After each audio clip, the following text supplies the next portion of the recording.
Angela Ekure. Today I have a medical doctor with me. Good morning, Ma. Good morning. It's a pleasure to be here once again. I'm grateful to be here. So, can you introduce yourself, Ma? Okay, I'm Dr. Ogolaja Theresa, consultant pediatric neurologist from Federal Medical Center, Asaba. Yeah. This is ability and disability. We're going to discuss about autism awareness. Ma, autism is a death sentence? No, not at all. Not at all. So you are here to change our mindset. Yes, So what is autism all about? Okay, autism is a neurodevelopmental disorder that affects social interaction, social communication, and behaviors. These behaviors are repetitive, restrictive behaviors. So children with autism, they have problem interacting with other children, interacting with older ones. They have problem communicating with them, and there's this abnormal behavior that they have. So that's what autism is. It's a neurodevelopmental disorder. We said they have abnormal behavior. Can you explain the abnormal behavior they have? Okay. The behavior is repetitive, is restrictive in character. For example, autistic children, they flap their hands.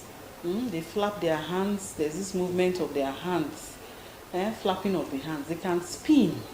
They can spin, turn around. Sometimes they have this sensory overload. The noise affects them. They have to cover their ears. They also repeat words. When you ask an autistic child, "How are you?"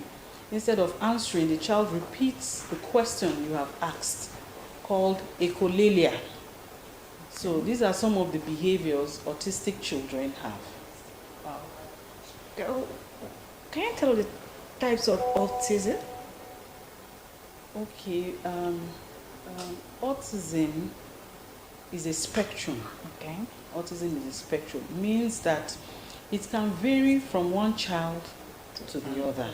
Okay. So different children can manifest in different ways, and there are different levels. So I would rather say, okay, autism is a spectrum. When you have a child, the child can present in a particular manner, different from another child. Okay. Yes, ma'am. Wow. How can one identify a child with autism without being told? Thank you for that question. Now, autism can be identified in children as early as infancy period. I'll start with that. Now, in infancy period, they have problem with social interaction. So you have a baby, you are playing with the baby, you cuddle the baby. The baby is supposed to look at you, smile at you, but the baby's face is just straight. The baby has no response, Then there's what they call this joint attention, where sometimes the baby, you point at something, the child will look at it, or other children look, see, there's something there. But an autistic child doesn't care. The child will just be doing what he or she is doing without any concern. Then problem with social interaction, they love to stay on their own. You just see an autistic child in school where other children are playing, they will just be on their own, alone. Those are one of the problems with communication. Instead of telling somebody or pointing, even if they can't talk, instead of pointing to say, okay, this is what I want, or I want to get this, an autistic child doesn't do that. An autistic child will find a way to get it himself or herself, or if the mother is quite observant, she will understand that, okay, I think this is what this child is talking about. That's in terms of the social interaction. Then for social communication, they don't communicate, they don't say what they want. They also have problem with speech. That is, not that the problem is speech, but because they have a problem with communication, they don't show their needs. So they just keep quiet. Sometimes when you are calling them, an autistic child will not answer you. Not because he cannot hear, But because there's that problem of communication, the child will not answer you. Then in terms of the behavior, as I said earlier, autistic children have some certain behaviors. Instead of getting new words as they grow older, between the age of 1 to 2 years, you notice that suddenly they stop talking, or they begin to repeat the words called echolalia. You understand? Mm-hmm. So they don't make new words. They start spinning. Some of them turn round and round. That's called spinning. They flap their hands, wave their hands around. They throw a lot of tantrums. So these are the basic features of autistic children. Wow. Ma, can you tell us the causes of autism? Okay. For causes of autism, it's an interplay between genetic and environmental causes. That is, autism is mainly genetic.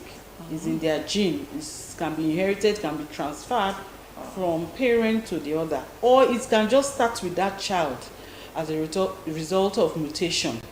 Okay. Now, environmental causes: mothers that are pregnant, exposed to radiation, that have taken maybe drugs. For example, there's this anti-epileptic drug valproate that may cause autism. Other causes, they've said, people that the father is older in age, yes, can predispose to autism. Radiation, as I've said earlier, but more of genetics. So that interplay between the genetics of the person and then the environment, from these causes I have explained, can predispose a child to having autism. Even children that didn't cry well at birth, they've said that they may come down also with autism. Okay, why? It's just been linked that some children, yes, that didn't cry well at birth, may come down with autism. Yes. Wow. Ability index, ability. Let's go for a short break. I'll be right back.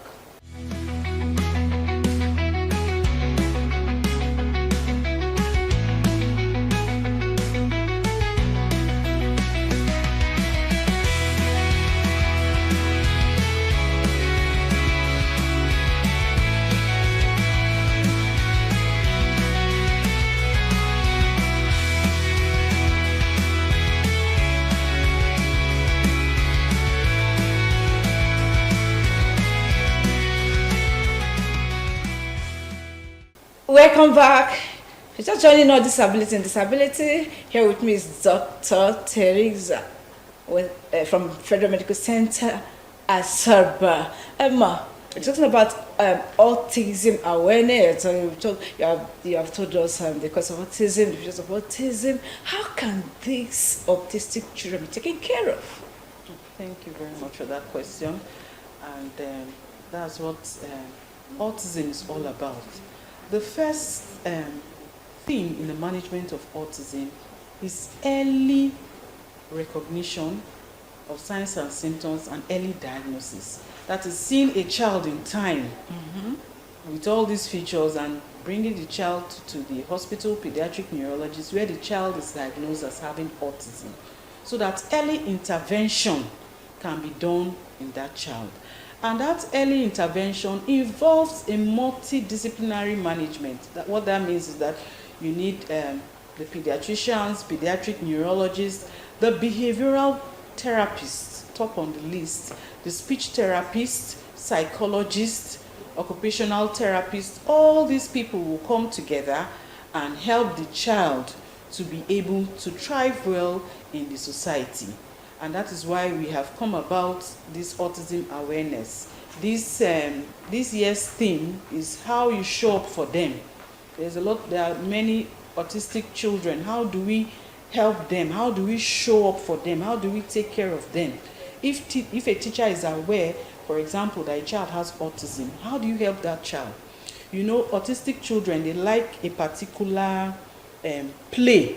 They like to, for example, line their toys in a straight line. They like routine. So when you disrupt that routine, they can get very angry.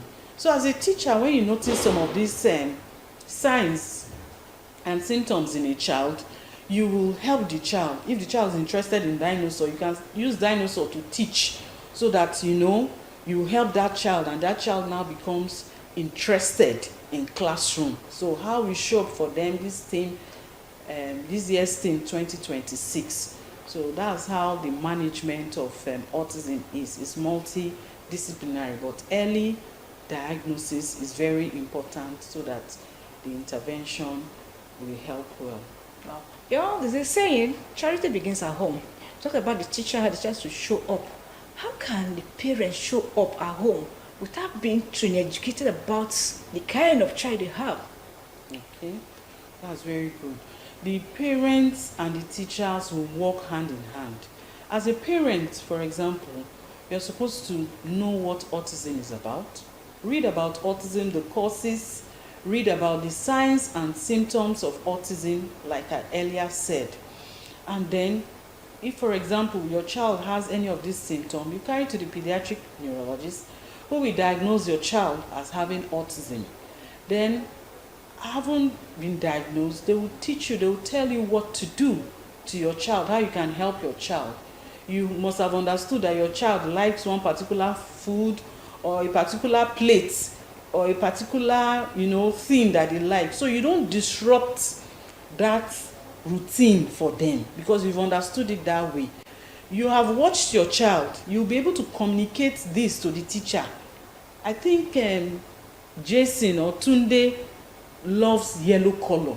The teacher now says, oh, he loves yellow color, this is what I'm going to do. So when the teacher is teaching maths, for example, she will say, I have 2 yellow balls, I have another 2 yellow balls. If I add them together, now Jason is listening, he's autistic, but he's listening, he has heard the word yellow. And so his interest is in what the teacher is teaching.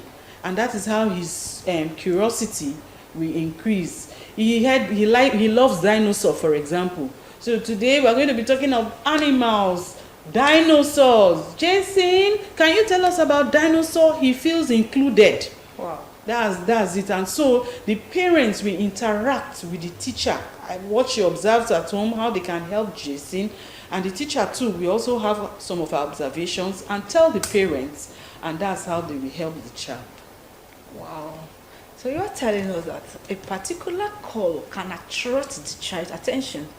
Yes, some of them like colors, some of them like a particular type of toy, a particular type of train, food. There are things that they just like particularly.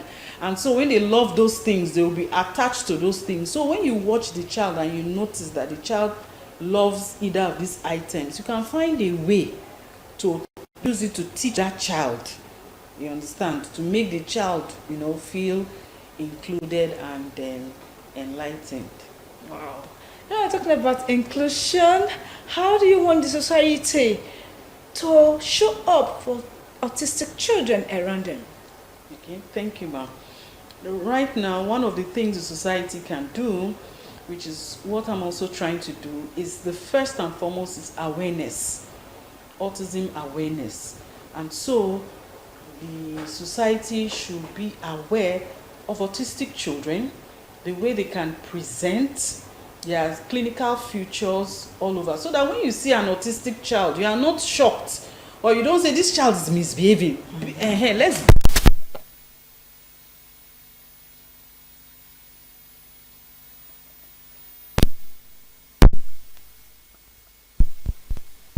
first thing the society needs to do is awareness. After being aware of a condition, you have kind of solved the problem by being aware.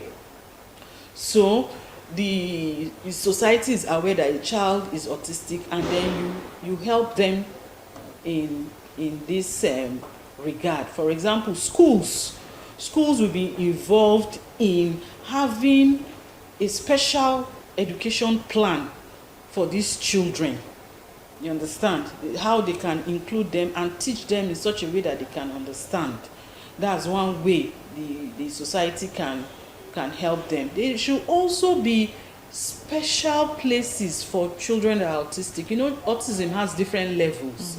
The first level, the child can fit into a regular school. The second level, with some care and intervention, the child may fit. Then the third level, the child needs to be in a very special school where the child will be taken care of. So the society, we need lots of this kind of schools to help the children, you know, where they will have behavioral therapists, speech therapists, and all that. Right now, these behavioral and speech therapists, they are not so many in the country. So more people can be trained where they can take care of these children. If it's possible, the ones that can go to school, regular school, the therapists can even, you know, go with them to school and assist them in their day-to-day activity. Include them in so many things. There are some stars, there are some very intelligent autistic children. They are very good. That's on the higher spectrum. Those ones that are called Asperger's, they are very, very intelligent. So there are some stars that have autism, you know, that do a lot of things. For example, they said Elon Musk is one of them that has autism. So the society can, you know, when you see an autistic child that is good in music, you help that child, you know, go far in that, and the child can go for competitions or sports or painting, arts. Some are good in maths. So the society should be aware of these children, and then, you know, the other things follows in terms of the management and drugs and all you can to help these children. Yeah, so that's how the society can help. Wow, ability in disability. Always say there's hope. Stop crying. Yes. Don't lock the child indoor. There's hope. There's ability in them. God has put a special gift that only them can use to bless the world. You know, if you disturb them, like what she has said, told us about color, how you can be able to use color and other things to draw their attention. You parents out there, you know what they like, and you be the one to disturb them. Stop to disturb. You are scattering the heart and all that. No, you are trying to what? Let me use the word, is intimidation. Intimidate that child not to become somebody in life. Please, you are learning. That's why this program is always on air to educate you. This program is not a beacon of hope. Emma, can you advise our parents out there that have these children and they don't know what to do? Okay. Do you have a special training for them in your hospital? Okay. The first thing for parents that have these children, you know, sometimes these children are prone to child abuse. They are bullied. And sometimes parents can beat them because they don't know what's wrong with the child. They think the child is just misbehaving, or the child is, you know, so they can beat these children. So for parents at home, please, first and foremost, abate yourself, learn about autism. Like the features have said, go and read about it so that you understand your child. Then when you understand that your child has autism, you bring the child to the hospital. Then at the hospital, we'll now direct you. We involve the behavioral therapist, the speech therapist, and then involve the child in school with the teachers. You understand? Some of the teachers too, they don't know what autism is. So when they are calling, sometimes autistic children are calling them, they won't answer you. Not because they are not hearing, but because of that communication problem. So when they are blessed with all these symptoms, they'll be in a better position to help the child instead of flogging the child or other children bullying the child. So parents at home, please know what autism is, observe your children, bring to the hospital. Come to the hospital. Let's tell you that, oh, your child is okay, or your child will need this form of help. Instead of leaving the child is not thriving, the child is not doing well, you keep on beating the child. Meanwhile, the child is autistic. Wow. Well, there are some parents who did not go to school. Okay. In this case, what is your advice? Okay, for parents who, even though some parents don't go to school, at least we've reached a level now where at least you should be able to bring your children to school or carry your child to the hospital. There's a lot of awareness going on. Before, when you see children behave in a certain manner, people just think the child is misbehaving, so they tend to flog those children. But now, there's a lot of awareness going on. So you see children and parents bringing their children to the hospital. So even if you're a parent and you did not go to school, and you notice some certain behaviours in your child, please bring that child to the hospital. We'll be the one to say, okay, your child has this condition, or your child does not have this condition, or this is the way your child should be treated. So the fact that a parent did not go to school doesn't mean the parent cannot bring that child to seek health care in the hospital. So that's the way they can help their children. They should bring the child to help. When they notice anything about the child that they feel is off, maybe this child, they feel the child is too stubborn, or is playing trancy, or you are calling the child is not answering you, or the child does not play with other children, and you are worried, just bring the child to the hospital so that we'll tell you what next to do. Now, what you're saying now, like, is your explanation about going to hospital and school, like, catch them young. Have the owner or the parents of the children, the autistic child now, they didn't know that this is the condition the child has? And child has grown like 22, 23, 30 years. What do you suggest the parents should do? Okay, at that age, when a child has grown to adult stage, the child and the diagnosis of autism is still not known. That is where awareness still takes its toll. That is why awareness should be everywhere. Even as an adult that has autism, you know, sometimes you sit down and look back, you say, I think this person, this teacher, especially for those that have level 1 autism, they can, you know, they are in the society, they can even be teachers themselves, but there's a certain behavior they exhibit. There's a certain behavior they exhibit that, you know, will make you feel there's something about this teacher that seems slightly different. So it is not as if autistic children they thrive, they grow up to be adults, good adults. But when they are adults already, at that stage, well, early intervention is good. At that stage, what you can do is that the adult is aware of those features and can still seek some form of help through maybe the behavioral or the speech therapist. But you won't expect the same result as you would have had if that child was diagnosed much earlier in life. Imagine a child diagnosed at the age of 2 and then somebody diagnosed at the age of 18. There's a wide gap. You can still help, but you know that intervention would have helped better, much more better. Wow, eye-opening ability in disability. It's only can they acquire skill? Yes. In fact, some autistic children, they are very skilled. It's just that they have problem with interacting or communicating with people. Yes, they have skills. Some of them can do their day-to-day activity, they can thrive, but they don't interact. An autistic child will just sit down and be doing what he or she is doing, just like that. You call him, the child won't answer you. They can acquire skill, they can live normal life, depending on the level. You know, as I said, there are different levels. So most of them can thrive well with good intervention, and that is how we need to show up for them and help them as we are promoting in this year 2026. Wow. So what we are doing now, we are showing up for them and Yes, creating awareness. Yes, we are showing up for them. Ability and disability. Yo, last one, ma. Okay, what I want to say. Okay, autism awareness is very important.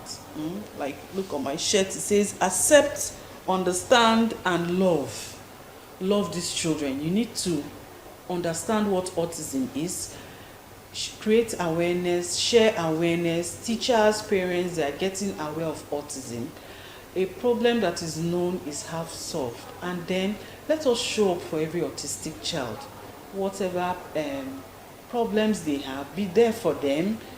Take them to the hospital, put them in schools where they will thrive, and they will be better adults in the society. Thank better you. adult in the society, so they live an independent life. Without you, they can succeed in life. They can make a living, ability and disability. I'm calling on you to sponsor this program.